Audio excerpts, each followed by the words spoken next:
Olá, pessoal. Eu gostaria de aproveitar o momento para a gente estudar junto. Eu gostaria que você fizesse o download desse material. Você vai no Google e digita a redação no Enem 2019, cartilha do participante. Aí você vai clicar no primeiro link, o download faz automaticamente. Aí você imprime e volta aqui para poder estudar comigo, tá bom? Nós vamos estudar o de 2019 porque é o mais recente. Esse material aqui, ele é um material feito pelo INEP. Ele é feito para o estudante, é um material gratuito. Eles disponibilizam praticamente todos os anos. Eles não fizeram todos os anos, não. Teve uma edição em 2012, 2013, 2016, 2017, 2018 e agora a mais recente, 2019. Talvez em 2020 lancem um, mas talvez não. E nós vamos seguir o roteiro de 2019 até que venha um novo manual com novas instruções. Normalmente um manual muda muito pouco de um para o outro, eles mudam os exemplos. Por exemplo, de 2019 usa exemplos nota 1000 do modelo 2018, do ano de 2018.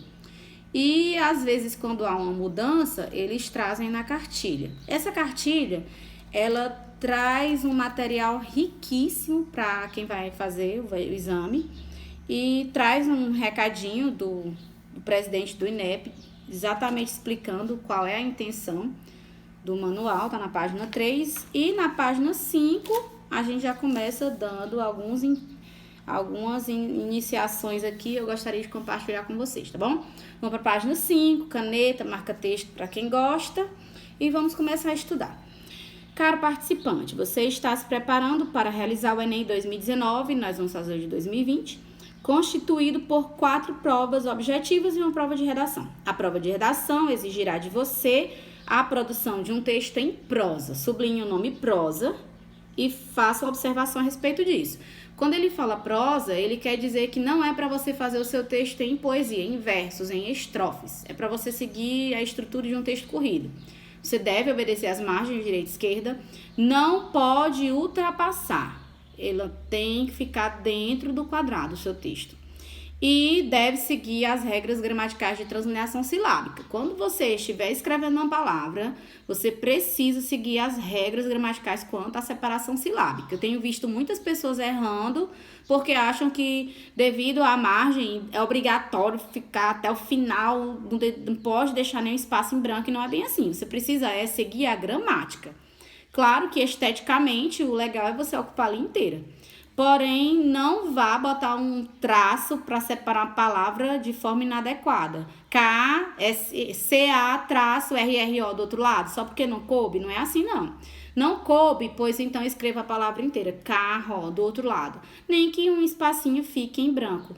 Como eu disse, esteticamente não é bonito, mas gramaticamente é o correto. E o que vale punir não é a estética, e sim o erro gramatical.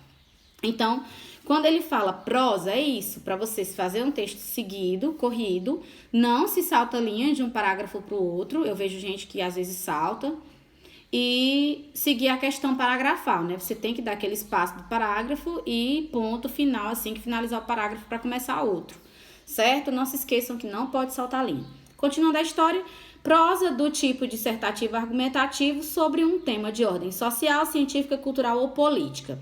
Eu gostaria até de chamar a atenção sobre a ordem, né? A ordem social, científica, cultural ou política. Você que acredita que política não pode cair no Enem? Pode, o manual diz que pode e já caiu. Em 2004, por exemplo, nós tivemos o tema perguntando sobre o poder do voto.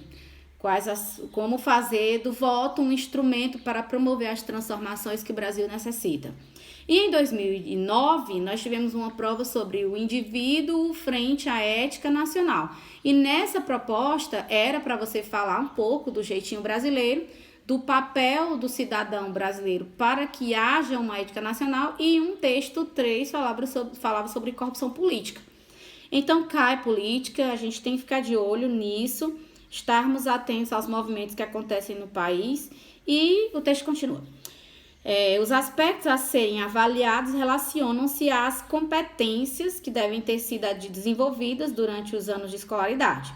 Nessa redação, você deverá defender uma tese. Tese é o ponto de vista que o candidato vai tomar diante da proposta analisada. Depois eu vou trazer uma aula sobre tese. Tese, segundo o texto, uma opinião a respeito do tema proposto. Quem propõe o tema é o INEP, embora a banca que corrija hoje, no ano passado foi a FGV, 2020 ainda não foi dito nada a respeito. E embora quem corrija seja a FGV, e quem elabora a proposta é o INEP desde 1998 até os dias de hoje. E esse tema deve ser apresentado pelo próprio INEP na prova. Você lê o tema, a proposta, da proposta você identifica qual é a posição que vai assumir e dessa posição você defende ela, sustenta ela por meio de argumentos. Como está no plural, a gente acredita que pelo menos 2.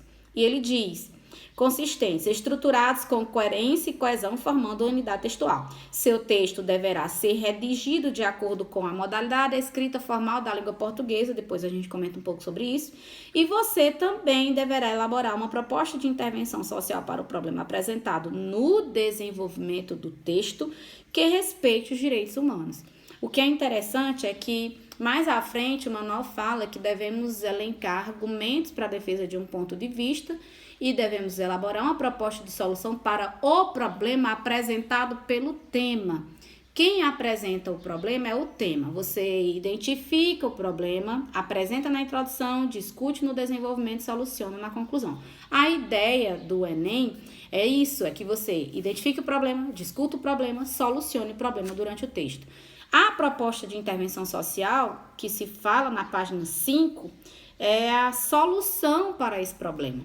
E ela diz que deve respeitar os direitos humanos. Outro momento a gente também vai abordar essa questão dos direitos humanos, ok? Então, resumindo, nós temos a apresentação do tema pela banca na proposta, a elaboração de um ponto de vista a respeito do assunto, do tema, do problema que está sendo apresentado pelo tema, argumentos para sustentar essa tese, esse ponto de vista, e a proposta de intervenção para solucionar o problema.